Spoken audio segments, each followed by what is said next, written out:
Hello મિત્રો, તમારું સ્વાગત છે જેસ્ટી રેસિપીસમાં। આજે આપણે બનાવીશું ડ્રાય ફ્રૂટ્સથી ભરપૂર એવી પ્લમ કેક, જે બધાને ખૂબ જ ભાવશે। તો ચાલો જોઈ લઈએ તેને બનાવવાની રીતને। પ્લમ કેક બનાવવા માટે 2 થી 3 તજના ટુકડા, 2 એલચી, 4 થી 5 લવિંગ લેશું ને બધાને પીસીને મસાલો તૈયાર કરી લેશું। 1/4 કપ દૂધ, 1/4 કપ તેલ, 1 કપ એટલે કે 180 ગ્રામ મેંદો, હાફ કપ ચીની, 1 teaspoon baking powder, 1/4 cup milk powder, pinch salt, half teaspoon baking soda અને 1 ટીસ્પૂન વેનીલા એસેન્સ લેશું। હવે ડ્રાય ફ્રૂટ્સને પણ જોઈ લઈએ। તેના માટે 2 ચમચી કિસમિસ, 1 ચમચી કાળી દ્રાક્ષ, 1 ચમચી રેડ કેનબેરી, 2 ચમચી કાજુના ટુકડા, 2 ચમચી બદામના ટુકડા, 2 મોટી ચમચી રંગબેરંગી ટ્રૂટી ફ્રૂટી, 2 મોટી ચમચી ચેરી, 7 થી 8 ઝીણા કાપેલા ખજૂર, 2 ચમચી અખરોટ અને 1 કપ ફ્રેશ ઓરેન્જ જ્યુસ લેશું। હવે આ બધા ડ્રાય ફ્રૂટ્સને બાઉલમાં નાખીશું।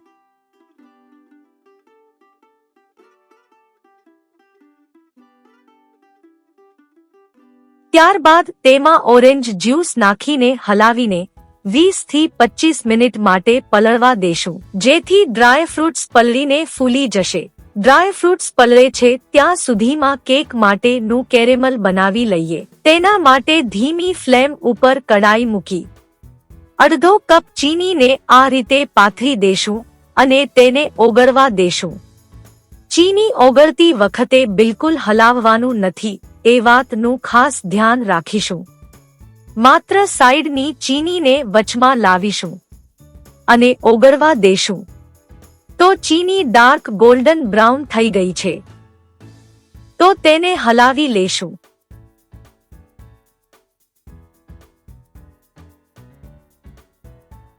અડધો કપ પાણી નાખીને એક ઉભરો આવવા દેશું। તો તમે જોઈ શકો છો ઉભરો આવી ગયો છે, તો ગેસ બંધ કરી કેરેમલને ઠંડુ થવા દેશું। હવે એક મીડિયમ સાઇઝની ટીનની તપેલીને બટરથી ગ્રીસ કરી તેમાં મેંદો નાખીને તપેલીને ડસ્ટ કરી લેશું। હવે કેકના બેટરને તૈયાર કરી લઈએ। તેના માટે બાઉલમાં મલાઈવાળું દૂધ નાખીશું। ત્યારબાદ 1/4 કપ તેલ ઉમેરીને ફેંટી લેશું। દૂધ ક્રીમી ફોર્મમાં આવી જાય પછી ઉપર ચારણી મૂકી તેમાં મેંદો,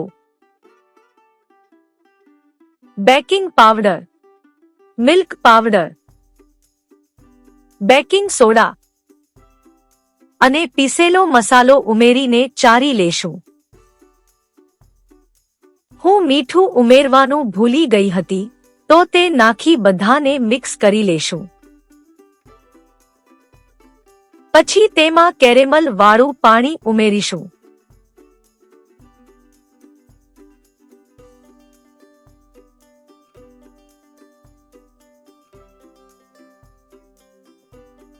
બેટર સોફ્ટ થઈ જાય પછી તેમાં પલાળેલા ડ્રાય ફ્રૂટ્સને જ્યુસ સાથે નાખીશું। 1 ચમચી વેનીલા એસેન્સ નાખીને મિક્સ કરી લેશું। હવે કડાઈમાં નીચે રેતી મૂકી 10 મિનિટ માટે કડાઈને પ્રીહીટ કરીશું। બેટરને મોલ્ડમાં નાખી હળવા હાથે ટેપ કરીશું, જેથી બેટર એક સરખું થઈ જાય। તો આ મોલ્ડને કડાઈમાં મૂકી 40 થી 45 મિનિટ માટે 0 ફ્લેમ ઉપર બેક થવા મૂકીશું। વરાળ બહાર ન જાય તેના માટે ઢાંકી દેશું। 30 મિનિટ પછી એકવાર ચેક કરીશું। કેક થોડી બેક થઈ ગઈ હોય તો તેના ઉપર ડ્રાય ફ્રૂટ્સ મૂકીશું। જો કેક ઉપરથી સોફ્ટ હશે તો ડ્રાય ફ્રૂટ્સ અંદર જતા રહેશે, તો થોડી બેક થાય પછી ડ્રાય ફ્રૂટ્સ મૂકીશું અને ફરીથી 15 થી 20 મિનિટ માટે ઢાંકીને બેક થવા દેશું।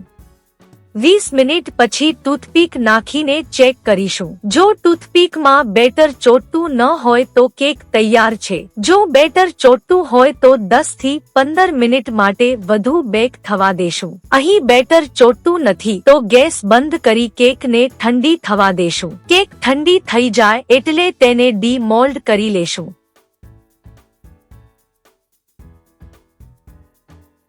તો તમે જોઈ શકો છો કેક કેટલી સોફ્ટ બની છે અને કલર પણ ખૂબ જ સરસ આવ્યો છે.